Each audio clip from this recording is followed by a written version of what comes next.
नमस्कार, मैं हूं शशि रंजन और आपका बहुत बहुत स्वागत है जनता टीवी में। आप देख रहे हैं हमारे साथ ये खास कार्यक्रम यात्रा, और इसमें जो यात्रा एपिसोड है इसकी दूसरी कड़ी है। पहली कड़ी में जो पहला एपिसोड था उसमें हम मुख्यमंत्री जी के साथ आपको लेकर चले थे, जो उनका जन संवाद, उनकी जो जन संवाद यात्रा चल रही है। ये एक और यात्रा है जो पिछले कई दिनों से चल रही है INLD की। सबों की नज़र 2024 पर है और उसकी तैयारियां हरियाणा में शुरू हो चुकी है। आज इस यात्रा में रहेंगे खुद ओम प्रकाश चौटाला, आज इस यात्रा में शामिल हैं। यानी कि पहली जनरेशन, दूसरी और तीसरी, यानी कि अर्जुन भी है तो तीसरी जनरेशन तक इस यात्रा में है और सबों की नज़र 2024 पर है। आइए ज़रा इस यात्रा में आपको साथ लेकर चलते हैं। चलिए, तो ये जो INLD की यात्रा है आज उसको लीड कर रहे हैं हरियाणा के पूर्व मुख्यमंत्री, और अक्सर मैं ये कहता हूँ कि वो फाइटर हैं। इस उम्र में भी वो कई लोगों के लिए इंस्पिरेशन हैं। आप समझ गए होंगे, माननीय चौधरी ओम प्रकाश चौटाला जी। सर, बहुत बहुत स्वागत है। और ये एक और यात्रा, आपके जीवन में आपने बहुत सारी यात्राएं की हैं, ये एक और यात्रा है। ये यात्रा जिस चाव, जोश और उत्साह के साथ लोग मना रहे हैं उससे साफ जाहिर होता है कि लोग मौजूदा कुशासन से बेहद परेशान और दुखी हैं और इस सरकार को बदलने का मन बनाए बैठे हैं। इसलिए 100% लोग इस यात्रा में शामिल हो रहे हैं। 2024 पे नज़र है, ये सभी लोग अब एक के बाद एक यात्रा निकाल रहे हैं। मेरे ख्याल में 2024 का इंतज़ार नहीं करना पड़ेगा। परिस्थितियां लोगों के अनुकूल है।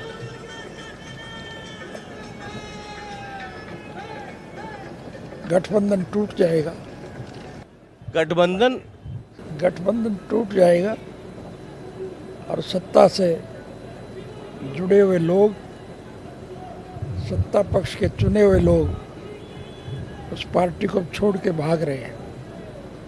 सारा विपक्ष इकट्ठा होगा और इस सरकार का अंत निश्चित है। सर, अगर गठबंधन टूट भी जाता है, मान लीजिए 2 सेकंड के लिए, तो जो इंडिपेंडेंटों की जो संख्या है, जो स्वतंत्र हैं, जो इंडिपेंडेंट MLAs हैं, उनकी बदौलत सरकार तो अभी चलेगी। सरकार की सेहत पे तो कोई असर पड़ेगा नहीं, राजनीतिक या संख्या के तौर पे अगर आप देखें तो। अगर अतीत में हम झांक करके देखें तो अतीत में भी एक दफ़ा कांग्रेस के कुशासन का अंत करने के लिए लोग इकट्ठे हुए थे और उस वक्त जो जनता की सरकार बनी थी उसने जनहित के इतने कार्य किए थे कि लोग उनको याद कर रहे हैं। लेकिन आपको लगता है कि ऑपोजिशन एक साथ हो पाएगी? सबके अपने इंटरेस्ट हैं राजनीतिक। अब मैं अक्सर ये मजाक में कहता हूँ कि कोई भी पॉलिटिकल पार्टी भजन कीर्तन करने नहीं आई है। उनका लक्ष्य है सरकार बनाना, ताकि अपने सिद्धांतों को, अपनी आइडियोलॉजी को वो इम्प्लीमेंट कर सकें। ऑपोजिशन में इतना बिखराव है, हर आदमी का एक दूसरे से इतना कंपटीशन है, जो आप कह रहे हैं कि सब इकट्ठे हो जाएंगे, ऐसा लगता है आपको? दुखी लोग इकट्ठे होते आए हैं। अतीत में भी दुखी लोग इकट्ठे हुए थे और भविष्य भी आज लोगों को मजबूर करेगा कि वो इकट्ठे हो जाए। आपको लगता है कि कांग्रेस और INLD इकट्ठा हो सकती है? क्यों नहीं हो सकते? राजनीतिक पार्टियां अपने स्वार्थ की पूर्ति के लिए, देश के उज्जवल भविष्य के लिए जुड़ते रहे। हरियाणा के संदर्भ में अगर देखें तो आपको लगता है कि चौधरी भूपेंद्र सिंह हुड्डा और चौधरी अभय चौटाला या INLD या आप लोग, आप एक मंच पर आ सकते हैं? क्यों नहीं आ सकते? बीजेपी और इंडियन नेशनल लोकदल पार्टी भी इकट्ठे हुए थे, हो जाएंगे। दुखी लोग जुड़ा करते हैं। तो 2024 में ऐसी कोई संभावना देख रहे हैं आपकी INLD और कांग्रेस का कोई गठबंधन या कोई पॉलिटिकल समझौता इक्वेशन बन जाए? अगर आपको ऐसा लगता है तो उसके फॉर्मूला क्या हो सकते हैं? केवल कांग्रेस का ही नहीं, सभी विपक्षी पार्टियां इकट्ठी होंगी। फार्मूला केवल एक ही है कि इस कुशासन का अंत किया जाए और स्वर्गीय चौधरी देवीलाल जी के दिखाए हुए रास्ते पर चलकर देश की मूलभूत जरूरियात को पूरा करने का काम करें। लेकिन आईएनएलडी की तरफ से जो स्टेटमेंट आते हैं, जैसे मैंने अभय सिंह जी का भी देखा, वो कह रहे हैं कि हम गठबंधन कर सकते हैं लेकिन कांग्रेस को चल करके हमारे दरवाजे पे आना पड़ेगा। अगर इस तरह की भाषा रहेगी या मानसिकता रहेगी तो अभी तो गठबंधन हुआ भी नहीं है, तो फिर लगता है कि ये मेल मिलाप संभव है? बिल्कुल, पॉलिटिक्स में असंभव कुछ नहीं होता, हर एक चीज संभव है। लोगों के हितों की रक्षार्थ लड़ाई लड़ने वाले लोगों के साथ लोग जुड़ते हैं। अगर आप कह रहे हैं कि पॉलिटिक्स में सब कुछ संभव है, तो क्या ये संभव है मौजूदा हालात को देखते हुए कि आईएनएलडी और जेजेपी जो कभी एक थी वो एक हो सकती है? जेजेपी तो है ही नहीं, अब भी नहीं है। जेजेपी तो इस वक्त भी समाप्त हो चुकी है। स्वार्थी किस्म के लोग गए थे पार्टी छोड़ करके, आज वो पछता रहे हैं कि उनकी हालत पहले से भी ज़्यादा खराब है। अगर प्रायश्चित करना चाहें तब? प्रायश्चित करना चाहें तब? नहीं, कोई हमारे साथ शामिल होना चाहता है तो हमें कोई आपत्ति नहीं है। अगर जेजेपी शामिल, आप बहुत बड़ी बात कह रहे हैं सर, अगर जेजेपी शामिल होना चाहे तो आपको आपत्ति नहीं है? कोई भी हो, आज बीजेपी को छोड़ करके भी जो लोग हमारे साथ शामिल हो रहे हैं, हम उनको भी उतना ही सत्कार देंगे। मतलब मैं, चूंकि सर मैं तो कड़वे जर्नलिस्ट के तौर पे जाना जाता हूँ, नीम का पत्ता वाला, और आपने एक लाइन ऐसी कह दी है जो बहुत बड़ी बात है, ये बहुत बड़ी हेडलाइन है। चूंकि आपका इंटरव्यू मैंने पहले भी किया है, तब आप रिजिड रहे हैं कि जेजेपी को छोड़ करके बाकी दूसरी पार्टियों का स्वागत है। आज हालात बदले हुए हैं क्या? निश्चित रूप से इस देश का हर नागरिक आज दुखी है और दुखी लोग ये मान करके चलेंगे कि सारे इकट्ठे होंगे तभी बदलाव संभव है। क्योंकि कांग्रेस, आप जिस उम्र में हैं, जो आपका अनुभव है, गिने चुने हुए लोग हैं हरियाणा में जिनके पास इतना अनुभव, इतना तजुर्बा है, सरकार का भी विपक्ष का भी, हर भूमिका में आप रहे हैं। कांग्रेस और आप, आईएनएलडी और कांग्रेस, दोनों साउथ पोल नॉर्थ पोल, दो नदी के इस किनारे और नदी के उस किनारे वाली पार्टियां रही हैं विचारधारा में। जब आप जेल गए तो कांग्रेस के ऊपर ये आप लोगों ने आरोप लगाया कि उन लोगों ने षड्यंत्र के तहत आपको भेज दिया, फिर आप आज कह रहे हैं कि उस कांग्रेस से भी समझौता करने को तैयार हैं। बाढ़ जब आता है तो पानी को रोकने के लिए दोनों किनारे मजबूत करने के लिए पुल बनाए जाते हैं। तो आज इस कुशासन रूपी बाढ़ का मुकाबला करने के लिए, उसको बदलने के लिए सब लोग इकट्ठे होंगे। मैं फिर से दोहरा रहा हूं, आईएनएलडी आज बदली हुई परिस्थितियों में कांग्रेस से समझौता करने को तैयार है। जेजेपी अगर आना चाहे तो उनका भी स्वागत है, उनसे भी गठबंधन करने को तैयार हैं। कोई भी हमारी पार्टी में शामिल होना चाहे, हम उसका स्वागत करते हैं। नहीं, पार्टी में शामिल होना और गठबंधन अपनी अपनी आइडेंटिटी हो सकती है सभी पार्टियों की, और सब एक गठबंधन, भाई यूपीए या जब देवीलाल जी थे तब एक गठबंधन तब भी बना था, वीपी सिंह के ज़माने में भी बना था। मतलब आपकी पार्टी में शामिल हो जाए ये कोई ज़रूरी नहीं है, लेकिन अगर गठबंधन करके एक कोई फ्रंट बन जाए हरियाणा में, उसमें आप तैयार हैं? बिल्कुल तैयार। हम तो इस कुशासन का अंत करने के पक्षधर हैं, उसके लिए हम त्याग की भावना रखते हैं। मतलब इस बीजेपी से छुटकारा पाने के लिए व्यक्तिगत आघात, तमाम तरह के मसले आप सबको दरकिनार करने को तैयार हैं? पूर्ण रूप से तैयार है।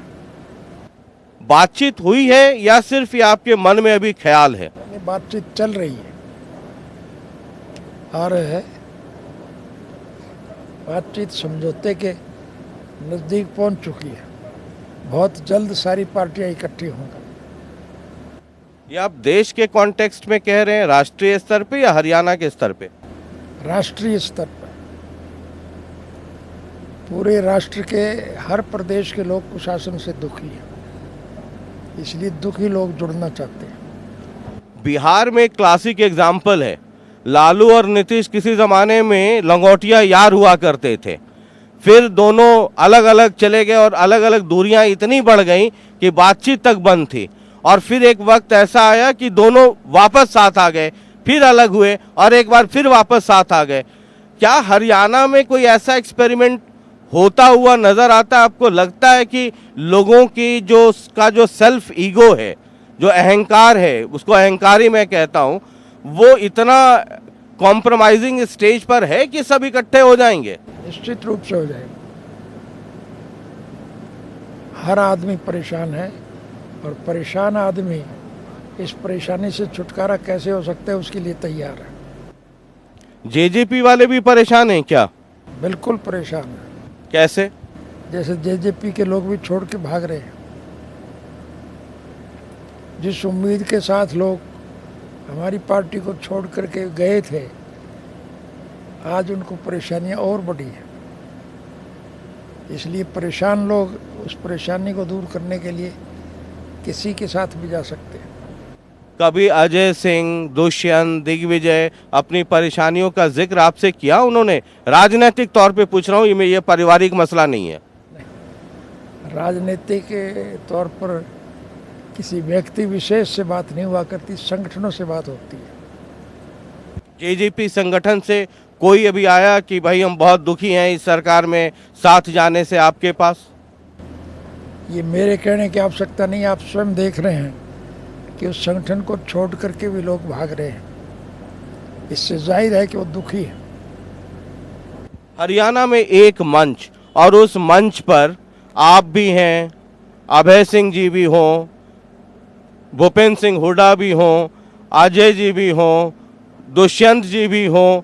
ये आपको लगता है कि कोई ऐसी तस्वीर, मतलब अब तो साल भी नहीं रह गया सर, तो कोई ऐसी तस्वीर आपको लगता है कि, हालांकि हो सकता है आपकी इच्छा हो, लेकिन ये धरातल पर कोई ऐसी तस्वीर बन सकती है? मतलब इतना आसान है क्या? राजनीति में किसी भी बात को असंभव नहीं कह सकते आप, हर कुछ संभव है।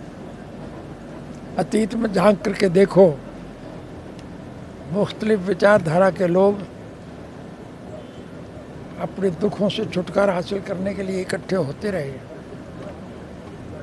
भविष्य में भी होंगे। राजनीतिक तौर पे जैसे मैं आपसे कह रहा हूँ कि हाँ, ये आईएनएलडी, जेजेपी या कांग्रेस ये सब इकट्ठे हो जाएं, लेकिन लगता नहीं है कि व्यक्तिगत मतभेद इतने ज़्यादा हैं कि एक मंच पर वो जो व्यक्तिगत मतभेद हैं वो राजनीतिक महत्वाकांक्षा के आड़े आ जाएंगे? निश्चित रूप से इकट्ठे हो जाए। सर आप शादी में तो गए नहीं, मंच पे एक साथ कैसे आ जाएंगे सर? जो एक जमाने में आपका लाडला हुआ करता था दिग्विजय, उसकी शादी में तो ना आप गए, ना अजय जी गए, ना करण गए, ना अर्जुन गए, ना कोई परिवार से गया, फिर आप एक मंच पे कैसे आ जाएंगे सर? ये मतलब मैं समझना चाहता हूँ। पारिवारिक रिश्ते अलग हैं, राजनीतिक रिश्ते अलग होते हैं। राजनीति में राजनीतिक तौर पर परेशान और दुखी लोग जुड़ते हैं। आज राजनीतिक तौर पर इस कुशासन से हर राजनीतिक पार्टी के लोग दुखी हैं, इसलिए वो जुड़ेंगे। मुख्यमंत्री जी आजकल जन संवाद यात्रा निकाल रहे हैं और गांव में जा रहे हैं, लोगों से बातचीत कर रहे हैं और कह रहे हैं कि असली सुशासन और जो अब तक स्कीम्स बनाई हैं वो सर लोगों से डायरेक्ट फीडबैक ले रहे हैं। जैसे मैं घूमता हूं और थर्मामीटर लगाता हूं, मुख्यमंत्री जी कह रहे हैं आजकल हम भी थर्मामीटर लगा रहे हैं। मुख्यमंत्री जी कहाँ जाते हैं?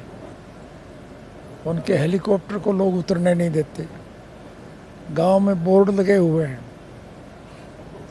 कि सत्ता पक्ष का कोई भी व्यक्ति हमारे गांव में नहीं आए। मुख्यमंत्री को चैलेंज दिया जाता है कि आप आकर के देखो। लेकिन हम लोग अभी वाड्रा में, चरखी दादरी ज़िला है, पड़ोस के जिले भिवानी में वो 3 दिन लगा कर गए, अभी गांव-गांव घूमे, कोई हेलीकॉप्टर नहीं तो गाड़ी से ही घूम रहे थे। घूमते रहे, लोग तो नहीं मिलते थे, वो घूम रहे हैं। तेल सरकारी है, गाड़ी सरकारी है, लेकिन सरकारी गाड़ी को भी लोग तोड़ रहे हैं।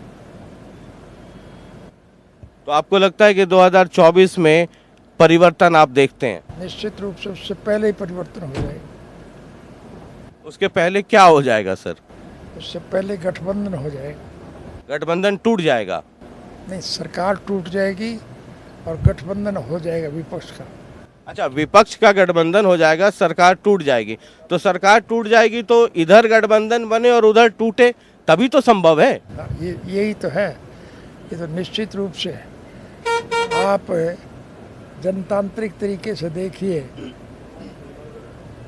कि सरकार में बने हुए लोग अगर सत्ता पक्ष को छोड़ के निकलते हैं तो फिर जब सरकार अल्पमत में होगी तो फिर मां सिवाय मध्यावधि चुनाव की कोई विकल्प नहीं है। मुख्यमंत्री जी से मैं बात कर रहा था, ये यात्रा जो हमारा कार्यक्रम है ये उसकी दूसरी कड़ी है। पहली कड़ी में मुख्यमंत्री जी थे, मैं उनसे पूछ रहा था कि क्या लोकसभा चुनाव के साथ विधानसभा चुनाव संभव है, क्योंकि ऐसी चर्चाएं राजनीतिक गलियारों में बहुत ज़्यादा हो रही हैं। उन्होंने कहा मैं अभी हाँ भी नहीं कहूँगा और ना भी नहीं कहूँगा, मतलब संभावनाएं हैं कि लोकसभा और विधानसभा चुनाव हरियाणा में एक साथ हो जाए। आप कैसे देखते हैं अगर हालात ऐसे हुए तो? हालात सारे देश के ऐसे हैं। इस देश का हर नागरिक जब दुखी है, परेशान है, तो सारे देश के चुनाव इकट्ठे हो सकते हैं। अतीत में भी हुए हैं, भविष्य में भी हो जाए। नहीं, बाकी तो स्टेट्स में मान लीजिए अभी समय है आगे पीछे, अभी तो राजस्थान होना है, लेकिन हरियाणा में है मसला कि जब लोकसभा चुनाव होते हैं उसके 5-6 महीने बाद ही हो जाते हैं विधानसभा चुनाव। वो शेड्यूल पे चलता रहा, तो इस बार चर्चा बहुत ज़्यादा है कि ये दोनों चुनाव एक साथ हो सकते हैं हरियाणा में। निश्चित रूप से हो सकते हैं, नहीं होंगे, निश्चित रूप से इकट्ठे ही होंगे चुनाव। तो अगर इकट्ठे हुए तो अप्रैल मई में चुनाव हो जाएंगे। तो ये सरकार और गठबंधन जो अभी चल रही है बीजेपी जेजेपी वाली डबल इंजन सरकार, तो आपको क्या लगता है ये कब तक, अगर आपको लगता है कि टूटेगा तो ये कब तक टूट सकता है? 2023 के अप्रैल में हैं हम लोग और अगले साल अप्रैल में प्रस्तावित चुनाव है।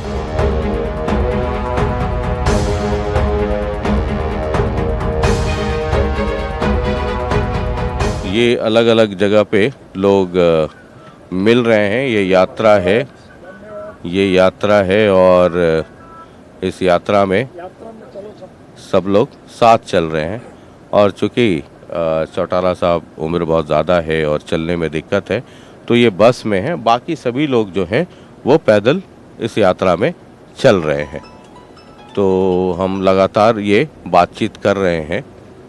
मैं अर्ज कर रहा था कि 2023 के अप्रैल में हैं हम लोग और अगले साल अप्रैल मई में चुनाव हो जाएंगे। ज़्यादा संभावना है कि लोकसभा और विधानसभा चुनाव दोनों साथ हो जाएं। आप कह रहे हैं कि उसके पहले सरकार गिर जाएगी, यानी गठबंधन टूट जाएगा बीजेपी जेजेपी का। वो कब लगता है? अप्रैल के बाद मई है, जून है, जुलाई, अगस्त, नवंबर, दिसंबर, जनवरी, फरवरी, आपको कब लगता है? आपको मुझे ये कहने की आवश्यकता नहीं है। बहुमत की सरकार के विधायक जब उसको छोड़ेंगे तो सरकार जब अल्पमत में होगी तो फिर मिड टर्म पोल के अलावा कोई चारा ही नहीं है। मतलब मैं वही समझना चाह रहा हूँ, 2023 में ही देखते हैं 2-4-5 महीने में, या 2024 में चुनाव से 1-2 महीने पहले? चुनाव 24 से पहले हो जाएंगे। 2024 का इंतज़ार नहीं होगा, 2024 से पहले ही इस देश में समूचे देश के चुनाव हो, लोकसभा और विधानसभाओं के इकट्ठे हो। तो आपको लगता है कि इकट्ठे हो जाएंगे? बहरहाल चूँकि मीडिया पे कई बार आरोप लग जाता है कि लाइन को ट्विस्ट कर देते हैं लोग, इसलिए ओम प्रकाश चौटाला जी की मौजूदगी में ही जो ये कह रहे हैं मैं उसको रिपीट कर रहा हूँ। अगर सर लगे कि हमने कुछ ट्विस्ट कर दिया है तो मुझे तुरंत रोकिएगा। चौटाला साहब कह रहे हैं कि हालात और परिस्थितियां ऐसी हैं कि कांग्रेस से और जेजेपी दोनों से गठबंधन करने को आईएनएलडी तैयार है। ये भी कह रहे हैं कि जो अप्रैल में चुनाव है उसके पहले सरकार गिर सकती है, गठबंधन टूट सकता है। वो ये भी कह रहे हैं कि मैंने चौटाला साहब को बहुत ही विनम्रता पूर्वक हंसते हुए कहा कि सर कैसे गठबंधन हो जाएगा, आप आपस में पारिवारिक मतभेद इतने ज़्यादा हैं कि आप आशीर्वाद देने नहीं गए, परिवार से इधर से कोई गया नहीं। कह रहे वो पारिवारिक मसला है, राजनीतिक मसला अलग है, पारिवारिक मसला अलग है और राजनीतिक समझौते के तहत हम एक मंच पर बैठ सकते हैं। मैंने सर कोई ट्विस्ट तो नहीं किया हेडलाइन में? कोई ट्विस्ट नहीं है ना कोई ट्विस्ट। क्योंकि जो आपने बात कही है सर, ये मतलब मैं गाड़ी से उतरूंगा तो ये हेडलाइन होगी कि ओम प्रकाश चौटाला जी जेजेपी से भी गठबंधन करने को तैयार हैं और कांग्रेस से भी। बीजेपी के लोग भी टूट के कोई आते हैं, हम उनका भी वेलकम करते हैं। चलिए बीजेपी वाले का तो स्वागत कर लें तो बात समझ में आती है, लेकिन जिस कांग्रेस ने आपको 10 साल, जो आप लोगों के मुताबिक, जो आप आईएनएलडी का आरोप रहा है कि सलाखों के पीछे आपको भेजा, और वो पार्टी जिसकी वजह से आपका परिवार टूटा, मतलब इन दोनों पार्टियों से और लोगों से, जिन लोगों ने आपके दिल में बहुत बड़े बड़े घाव किए, आज हालात ऐसे हैं कि आप उन दोनों से मिलने को तैयार हैं। हमारे लिए देश का भविष्य प्रथम है। राष्ट्र के उज्जवल भविष्य के लिए हम किसी हद तक जा सकते हैं और इस कुशासन का अंत करने के लिए हमें कितना भी त्याग करना पड़े, हम उसके लिए भी तैयार हैं। मैं एक बात समझ नहीं पा रहा हूँ, आप कह रहे हैं कि बीजेपी से भी कोई आना चाहता है हम ले लेंगे। जिन लोगों ने आपकी पार्टी को तोड़ा, आपके दिल में, मतलब पॉलिटिकल तो छोड़ दीजिए, मतलब इमोशनल आघात पहुंचाया, आप उनसे भी अब मिलने को तैयार हैं। जिस पार्टी के ऊपर आपका आरोप रहा कि उन लोगों ने आपको षड्यंत्र के तहत जेल भेजा, आप उनसे भी मिलने को तैयार हैं। लेकिन वो लोग जो आपकी पार्टी छोड़ के गए और अभी भी वो जेजेपी या बीजेपी में नहीं है, उन लोगों को लाने के लिए कोई कवायद कसरत हो नहीं रही है। अगर हो रही है तो वो इतनी कमज़ोर कवायद है कि वो आ नहीं रहे। मैं नाम लेके बता रहा हूँ, रामपाल माजरा हैं, अशोक अरोड़ा, चलिए अशोक अरोड़ा कांग्रेस में चले गए, लेकिन ये सब पुराने लोग हैं, इनको आप वापस ला नहीं पा रहे। आप दूसरी पार्टियों के कह रहे हैं कि वो आ जाएंगे। वो आ चुके हैं, आ नहीं पाएंगे वो बात अलग है, वो आ चुके हैं। वैचारिक मतभेद हमारे अब नहीं है। सर वो मतलब कैसे आ गए? उधर अशोक अरोड़ा, भूपेंद्र सिंह हुड्डा जिंदाबाद कर रहे हैं, चलिए रामपाल माजरा इधर गए उधर गए, अभी स्वतंत्र हैं, लेकिन अभी तक तो आपकी गाड़ी में, आपकी यात्राओं में तो है नहीं। सिर्फ घर से अगर टेलीफोन से समर्थन दे रहे हैं तो उस समर्थन का क्या मतलब? नहीं, वो हमारी मीटिंगों में आते हैं। एग्जाम्पल के तौर पे कहीं भी हमारी जो मीटिंग होती है उसमें मैं किसी एक गांव की बात नहीं करूंगा, जहां कहीं भी मीटिंग होती है वहाँ हमारे विरोध पक्ष के लोग उस मीटिंग में शामिल होते हैं। कितनी सीटों पे लड़ेगी, तैयारी कर रही है आईएनएलडी अगले चुनाव के लिए? मैंने अभी आपको बताया है कि हम इसके लिए बहुत बड़ा त्याग करने को भी तैयार हैं। सीट पे कौन लड़ता है, क्या होता है, ये भविष्य के गर्भ में है। जब आप बैठेंगे सबके साथ, आप सर अपनी पार्टी का पुराना याद कर लीजिए, सीएम कौन बनेगा, भतीजा या चाचा, इस पे ही सर फुटौल हो गया। उधर भूपेंद्र सिंह हुड्डा होंगे, उधर दीपेंद्र हुड्डा होंगे, उधर दुष्यंत चौटाला होंगे, इधर अभय चौटाला होंगे। आ जाएगा कि सीएम कौन बनेगा, फिर क्या होगा सर मसला? आज जो लोग इस कुशासन से दुखी हैं वो तो इस कुशासन को बदलने के लिए किसी हद तक भी जा सकते हैं, इसलिए उसमें उनका अपना कोई स्वार्थ नहीं है। राष्ट्र हित सर्वोपरि है। कांग्रेस से बात हो रही है आपकी? ठीक है, ये रणनीति होती है, मैं मतलब ज़्यादा कुरेदूंगा नहीं, क्योंकि ये रणनीति अंदर की बातें होती हैं, कई बार पब्लिक में नहीं लाना चाहिए। लेकिन सिर्फ मैं मोटे तौर पे बात पूछना चाहता हूँ कि इस दिशा में जो आपकी सोच है, बातचीत हो रही है क्या? हमारी सभाओं में उन लोगों की मौजूदगी आपको जाहिर नहीं कर रही है। हमारी सभाओं में भूपेंद्र सिंह भी आता है, हमारी सभाओं में राजपाल माजरा भी आता है। लेकिन ये स्टेटमेंट सिर्फ आईएनएलडी में अभय जी ने दिया है, आज आप खुल करके कह रहे हैं, नफे सिंह राठी जी ने कहा है, लेकिन कांग्रेस की तरफ से अभी तक एक स्टेटमेंट नहीं आया जेजेपी की तरफ से, चलिए जेजेपी का मैं समझ सकता हूँ कि अभी सरकार में है, गठबंधन में है, लेकिन कांग्रेस की तरफ से एक स्टेट करेंगे। वो तो कहते हैं कि हम तो अपने बूते सरकार उखाड़ फेंकेंगे और अगली सरकार हमारी होगी। एक स्टेटमेंट नहीं है कि हम कोई गठबंधन करेंगे। कांग्रेस में कौन पदाधिकारी इस पोजीशन में है, ये कभी आपको सोचने का मौका मिले? कांग्रेस में तो भांत भांत के लोग हैं, भांत भांत की बोली कर रहे हैं, लेकिन इसको शासन से तो हर एक दुखी है। भूपेंद्र सिंह हुड्डा तो कमान संभाल ही रहे हैं हरियाणा कांग्रेस में, तो हरियाणा कांग्रेस से जुड़े हुए एक भी आदमी नीचे से ऊपर तक का तो अब तक स्टेटमेंट नहीं आया कि आईएनएलडी के साथ हम गठबंधन करेंगे या किसी के साथ कर लेंगे, या वो वक्त पे ही ये सब कुछ कहेंगे। परिस्थितियां बदलती जा रही हैं और दुखी लोग जो हैं, आप देख नहीं रहे कि इसको शासन का अंत करने के लिए सड़कों पर जो लोग बैठे हैं उनमें हर राजनीतिक पार्टी के लोग हैं, हर जाति के लोग हैं, हर धर्म और मजहब के लोग हैं। वो सारी बातें अब समाप्त हो चुकी हैं। अब तो लोगों का एक ही टारगेट है कि इसको शासन का अंत किया जाए। चलिए, बहुत बहुत शुक्रिया सर बातचीत के लिए, और इस यात्रा में हम लगातार आप बने रहेंगे और आपको दिखाते रहेंगे। चूँकि चौटाला साहब अभी उम्र इतनी ज़्यादा है कि चल नहीं सकते, इसलिए बस में हैं, बाकी पूरी जनता और जो नेता हैं वो सब पैदल यात्रा कर रहे हैं। लेकिन आज की जो सबसे बड़ी खबर और हेडलाइन है वो ये कि चौधरी ओम प्रकाश चौटाला जी ये कह रहे हैं कि बीजेपी को उखाड़ फेंकने के लिए कांग्रेस से गठबंधन करने को तैयार हैं, त्याग करने को तैयार है। जब मैंने कहा कितनी सीटों पे कौन, उन्होंने कहा कि एक लार्जर पर्सपेक्टिव, एक बड़े कॉज के लिए छोटी बातों पे ध्यान नहीं देना चाहिए, यानी कि वहाँ तक तैयार हैं कि सीटों पे भी अगर कॉम्प्रोमाइज़ करना पड़ेगा तो कॉम्प्रोमाइज़ कर लेंगे। साथ ही साथ आज पहली बार ये भी कह रहे हैं कि जेजेपी से भी गठबंधन करने को या उनको साथ लाने को अब वो तैयार हैं, यानी कांग्रेस से भी और जेजेपी से भी, इन दोनों से आईएनएलडी बात करने को, साथ लाने को अब तैयार है और सेक्रीफाइस देने को अब तैयार है। चलिए, हम इस यात्रा में लगातार बने हुए हैं। ये बहुत बड़ी खबर है आईएनएलडी की तरफ से। सर, ये आपने जो कह दिया मुझे विश्वास नहीं हो रहा है, मतलब आपने बहुत बड़ी बात कही है और मुझे विश्वास नहीं हो रहा है। ऐसा तो नहीं होगा कि आपने ये कह दिया, अभय सिंह जी कह दें कि नहीं नहीं एक बार अभी तो बात करते हैं, अभय सिंह कहते हैं कि तो मेरे दरवाजे पे जो चल के आएगा हम उससे बात करेंगे।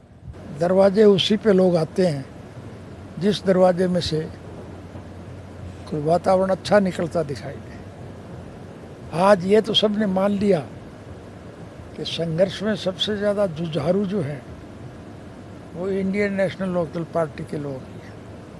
ये जो आपने कहा कांग्रेस और जेजेपी, ये आपकी व्यक्तिगत राय है या पार्टी? चूँकि आपकी पार्टी में जो कुछ कहा जाता है वो ये कहा जाता है कि माननीय ओम प्रकाश चौटाला जी के आदेशानुसार, तो ये आपका निर्देश है, आदेश है, या आपकी पार्टी की भावना है? ये मेरी व्यक्तिगत राय नहीं है, देश की भावनाओं की बात आपके सामने कर रहा हूँ। आज देश का हर नागरिक, चाहे कोई किसी भी राजनीतिक पार्टी का है, किसी भी धर्म और मजहब को मानने वाला है, किसी भी जाति का है, इस कुशासन से हर आदमी दुखी है और दुखी लोग जुड़ना चाहते हैं। अतीत में दुखी लोग जुड़े हैं और लुटेरों को सबक सिखाया है। मैं फिर क्लैरिफाई कर दे रहा हूँ, ये आपकी व्यक्तिगत राय नहीं है, ये पार्टी की भावना है। ये देश के हर नागरिक की भावना है। इसी देश में आपकी पार्टी भी है सर, आईएनएलडी। तो आईएनएलडी में तो स्पेसिफिक जा रहा हूँ कि कल के दिन में मेरे ऊपर कोई मानहानि का केस ना हो जाए। ये आपकी व्यक्तिगत राय नहीं है, ये आईएनएलडी पार्टी की भावना है। भावना है, ठीक है। चलिए, इस यात्रा में हम लगातार हैं, हर यात्रा में बड़ी हेडलाइंस निकल रही हैं। तो ये यात्रा की दूसरी कड़ी है जो आईएनएलडी के साथ हम इस वक्त सफ़र कर रहे हैं। देखते हैं तीसरी वाली यात्रा में कौन सी हेडलाइन निकल जाए। बहरहाल इस यात्रा में बने रहें।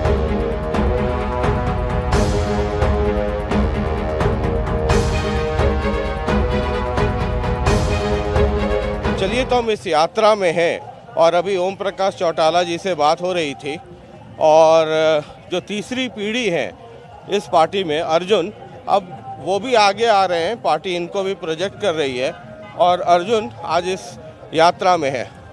ये परिवर्तन यात्रा सिर्फ धूप में पसीना बहा रहे हैं या उस पसीने की कुछ कीमत भी मिल रही है लोगों से? देखिए जी, उस पसीने की कीमत तो मैं कहूँगा दुगना तिगना चौगुना होके मिल रही।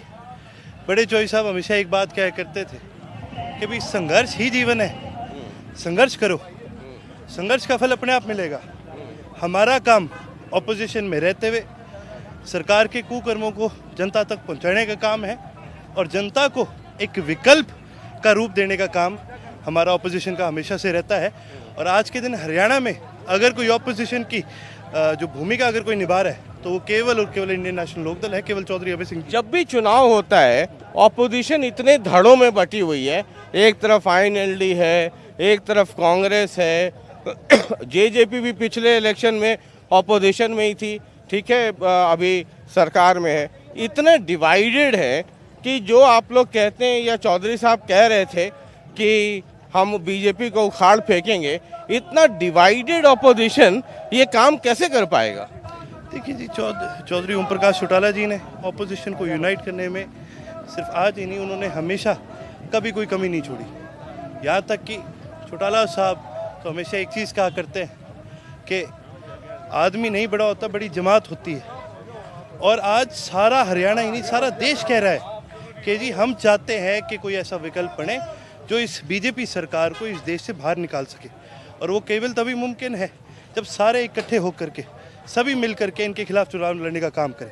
कैसे? इस लड़ाई के अंदर यदि कोई त्याग देने में सबसे आगे होगा तो इंडियन नेशनल लोकदल होगी। अभी ओम प्रकाश चौटाला जी कह रहे थे कि त्याग देने के समय में हम सबसे ज़्यादा त्याग देंगे और कांग्रेस और जेजेपी उनको भी साथ अगर ज़रूरत पड़ी तो गठबंधन में आए तो ले लेंगे। एक तरफ आप तो अपने भाई की शादी में जाते नहीं हैं और पॉलिटिकली बीजेपी को उखाड़ना हो तो कह रहे हैं कि हम साथ आ जाएंगे, और उधर दिग्विजय कहते हैं कि मतलब मैंने कहा चौटाला साहब को कि मतलब पोते को आशीर्वाद देने नहीं गए, पोता कह रहा है कि सपने में दादाजी आकर आशीर्वाद दे रहे हैं, और आप कह रहे हैं कि पॉलिटिकली सब एक हो जाएंगे। उनके सपने में तो अभी तो चौटाला साहब आए हैं, आप थोड़े दिन रुक जाओ, उनके सपनों में चौधरी अभय सिंह जी भी आएंगे, मैं और करण भाई साहब भी आ जाएंगे। रही बात जो चौधरी ओम प्रकाश चौटाला जी ने कहा है, वो बिल्कुल सत्य बात है। यदि सारे अपने लोभ लालच एक तरफ रखने के लिए ये सब तैयार हो जाते हैं और प्रदेश के देश के हित के लिए वाकई में इस हित की लड़ाई को लड़ना चाहते हैं, तो हमारी जो इनसे कोई पर्सनली जो हमारी इनसे नहीं बनती, हम उसको एक बार के लिए साइड भी रख सकते हैं, यदि वो इस देश के लिए, इस प्रदेश के हित में अपने लोभ लालच को छोड़ने के लिए तैयार हो जाए।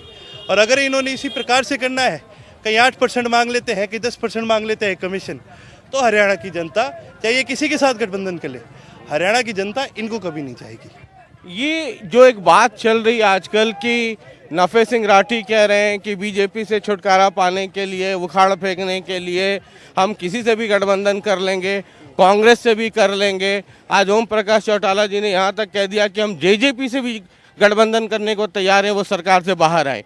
ये लगता है कि ये हो पाएगा? देखिए जी, एक समय था जब इस देश के अंदर एक बहुत बड़ी मांग थी बदलाव लाने की, एक समाजवादी सरकार बनाने की। उस समय 1990 में जननायक चौधरी देवीलाल ने कांग्रेस का आउटसाइड सपोर्ट लिया था, अगर आपको ध्यान हो, क्योंकि उस समय पर्सनल या आपसी राजनीति बड़ी नहीं थी। देश की जो ज़रूरतें थी, जो देश के अंदर विकास की जरूरत थी, जो समाजवादी ज़रूरतें थी, वो ज़्यादा बड़ी थी। और जब देश की ज़रूरत ज़्यादा बड़ी हो जाती है तो सही मायने में जो जनता का भला करना चाहता है उसको अपनी आपसी रंजिश छोड़ करके उसको देश की जनता के बारे में सोचना चाहिए। एक बहुत सीधी लाइन में मैंने चौटाला साहब से भी पूछा और अब जो तीसरी पीढ़ी है उससे पूछ रहा हूँ, एकदम सीधा सीधा सवाल है, सीधा सीधा जवाब। क्या कांग्रेस, जेजेपी, इन तमाम पार्टियों से आप साथ लेने को या उनके साथ चलने को या गठबंधन, जो भी भाषा इस्तेमाल कर लीजिए, क्या तैयार हैं? मैं आपसे यही कहूँगा कि यदि ये सभी मिल करके ये फैसला कर लेते हैं कि भी हम सारी चीज़ें छोड़ करके जननायक चौधरी देवीलाल की नीतियों पर चढ़ के आज के दिन प्रदेश की जो ज़रूरतें हैं, अगर ये उस पर लाइन पर आने को ये तैयार होते हैं तो इनसे बातचीत भी करी जा सकती है। जेजेपी से भी, कांग्रेस से भी। मैंने आपको बता दिया हमारी कंडीशन है, मैं भी इस चीज़ में स्पष्ट हूँ। हमारी कंडीशन है इसके अंदर, यदि वो कंडीशंस को मानने के लिए तैयार होते हैं तो हम उनसे बातचीत करने की। क्या कंडीशन क्या? सबसे पहली तो जैसे कि मैंने कहा, इनको अपने लोभ लालच छोड़ने पड़ेंगे। ये जो 10% मांग लेते हैं, कहीं 8% मांग लेते हैं, ये इनको बंद करना पड़ेगा और इसका इनको जनता को जवाब देना पड़ेगा। जो इन्होंने हरियाणा के लोगों के साथ धोखा किया है उसका इनको जवाब देना पड़ेगा। हरियाणा के किसानों को जो इन्होंने वो सब अगर हो गया है ना, ये तो भाषण में चलता रहेगा, है ना। भाषण देना अलग होता है और टेबल पे बैठ के गठबंधन करना अलग होता है। हाथी के दांत दिखाने के और खाने वाले और होते हैं। मैं तो बड़ा सीधा सीधा पूछ रहा हूँ, क्योंकि चौधरी ओम प्रकाश चौटाला जी के आदेश को तो आप लोग सब मानते हैं, हाँ या ना? हाँ, और मैं आपको ये चीज़ बताना चाहूँगा, हाथी के दांत दिखाने के और होते हैं, खाने के और होते हैं, पर हम हाथी नहीं है, हम शेर हैं। हमारा एक ही जोड़ा है, वो खाओगा भी और दिखाओगा भी। ठीक है, तो चौटाला साहब ये कह रहे हैं, वो बार बार ये कह रहे हैं कि बीजेपी को हटाने के लिए, उसके जो उससे जो लोग तंग हैं, दर्द है, उसको दूर करने के लिए वो कांग्रेस और जेजेपी, मैंने सीधा सीधा साफ साफ पूछा, बोले कि मैं उसके लिए तैयार हूँ। बिल्कुल जी, जब जहाँ चौधरी ओम प्रकाश चौटाला जी ने ये बात कही है, ये आपको सोचने वाली बात है कि ये बहुत बड़ी बात कही गई है प्रदेश के हित के लिए। ये बहुत बड़ी हेडलाइन है, ये बहुत बड़ी कही हुई बात है और प्रदेश के हित के लिए आपसी मनमुटाव अगर रखे जाए ताकि प्रदेश के युवा का फायदा हो सके तो हम उस चीज़ के अंदर बिल्कुल साथ हैं। चलिए, बहुत बहुत शुक्रिया। ये यात्रा चल रही है और हर यात्रा में जहां हम जा रहे हैं कुछ हेडलाइंस तो निकल रही हैं। अब ये पहली बार एक लंबे अरसे के बाद आईएनएलडी अब इस मोड़ पे आके खड़ी है कि जो हालात हैं, जो परिस्थितियां हैं, उनको संभालने के लिए, हालांकि एक लाइन बार बार कही जाती है कि बीजेपी सरकार को उखाड़ फेंकने के लिए हम त्याग करने को तैयार हैं, लेकिन जहां ओम प्रकाश चौटाला ये बात कह रहे हैं कि अगर ज़रूरत पड़े तो हर त्याग करने को हम तैयार हैं। जब मैंने ये पूछा था कि सीटों पे फिर क्या होगा, मुख्यमंत्री कौन बनेगा, उन्होंने कहा ये सब छोटे मसले हैं, बीजेपी को अगर उखाड़ के फेंकना है तो त्याग करना होगा और आईएनएलडी त्याग करने को तैयार है। तीसरी पीढ़ी जो आने वाले समय में कमान संभालेगी, अर्जुन से जब मैंने ये पूछा तो अर्जुन ने भी उस बात पे मुहर लगा दी किंतु परंतु के साथ। लेकिन पॉलिटिक्स में किंतु परंतु चलता रहता है, अंदर खाने बात कुछ और होती है। तो कहीं ना कहीं अब ये एक माहौल बनने लगा है शायद कि आने वाले वक्त में अगर आईएनएलडी से जुड़े बड़े नेताओं ने अपने तेवर थोड़े से ढीले किए तो क्या पता पॉलिटिक्स में अगर लालू और नीतीश एक साथ आ सकते हैं, मुलायम सिंह, अखिलेश और मायावती एक साथ आ सकती हैं, तो अभय और अजय, अर्जुन और दुष्यंत दिग्विजय एक साथ क्यों नहीं आ सकते हैं। कुछ इशारा मिलने लगा है, बाकी नज़र रखिए। बहुत बहुत शुक्रिया। तो ये दौर यात्रा का है और 2024 बहुत करीब है और हर यात्रा की नज़र और हमारी आपकी भी नज़र 2024 पर है और 24 से जोड़ करके इन तमाम यात्राओं को हम देख रहे हैं। बहुत बहुत शुक्रिया, नमस्कार। लगातार देखते रहिए जनता टीवी, ताज़ा तरीन खबरों के लिए शुक्रिया।